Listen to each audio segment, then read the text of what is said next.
Assalamualaikum warahmatullahi wabarakatuh. Perkenalkan, nama saya Surzatul Wafiro dari Prodi IPS semester 3 Universitas Islam Raden Rahmat Malang.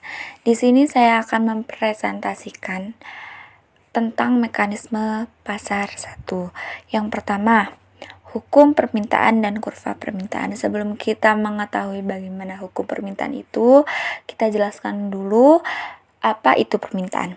Permintaan adalah keinginan konsumen membeli suatu barang pada berbagai tingkat harga selama periode tertentu. Nah, selanjutnya hukum dan kurva permintaan. Hukum permintaan adalah hubungan berbalik antara harga dengan jumlah barang yang diminta. Jika harga naik, jumlah dan permintaan akan turun. Dan sebaliknya, jika harga turun, jumlah dan permintaan akan naik. Atau dapat dikatakan semakin harga tinggi, maka permintaan suatu barang akan semakin sedikit.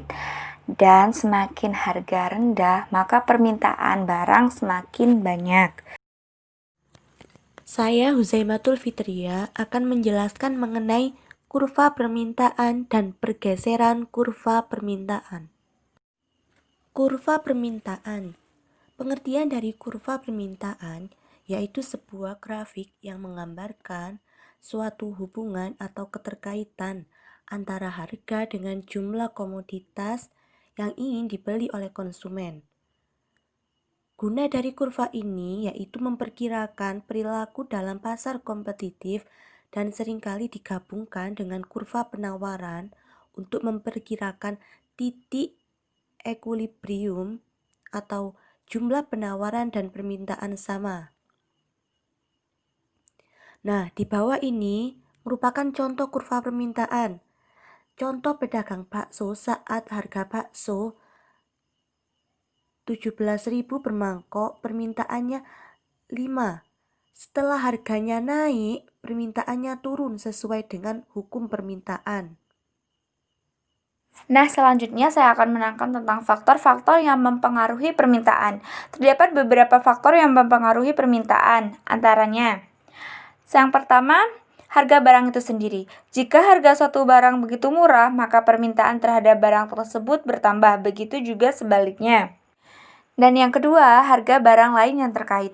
Harga barang lain juga dapat mempengaruhi permintaan suatu barang, tetapi kedua macam barang tersebut saling berkaitan. Keterkaitan kedua barang tersebut umumnya bersifat substitusi dan komplement. Suatu barang menjadi substitusi barang lain jika memiliki fungsi atau kegunaan dan kandungan yang sama.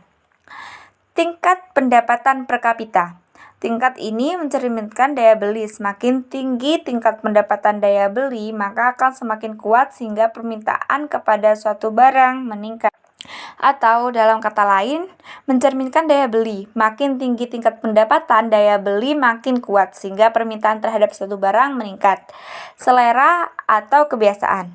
Tinggi rendahnya suatu permintaan ditentukan juga oleh selera atau kebiasaan dari pola hidup masyarakat. Selanjutnya yaitu jumlah penduduk. Semakin banyak jumlah penduduk, maka semakin banyak juga permintaan suatu. Nah, selanjutnya yaitu perkiraan harga di masa mendatang. Perkiraan bahwa harga suatu barang akan naik, maka masyarakat terdorong untuk membeli suatu barang pada saat itu juga guna menghemat belanja di masa mendatang. Selanjutnya, yang nomor 7 yaitu distribusi pendapatan. Tingkat pendapatan per kapita bisa memberikan kesimpulan yang salah bila distribusi pendapatan buruk.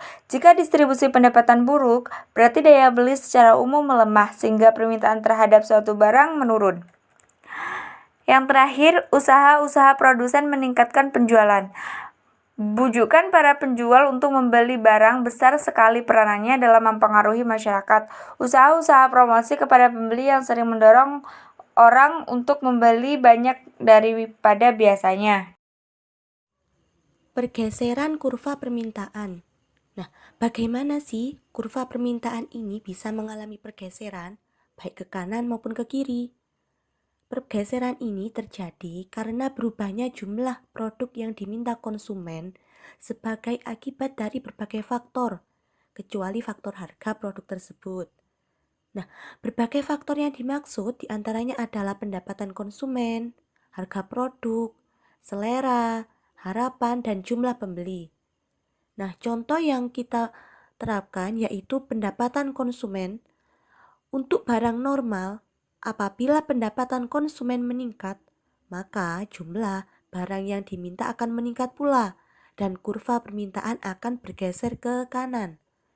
Sedangkan untuk barang inferior, apabila pendapatan konsumen meningkat, maka jumlah yang diminta akan turun dan kurva permintaan akan bergeser ke kiri. Bisa dilihat juga pergeseran kurva permintaan apabila bergeser ke atas akibat penambahan jumlah yang diminta dan apabila bergeser ke bawah akibat pengurangan yang diminta.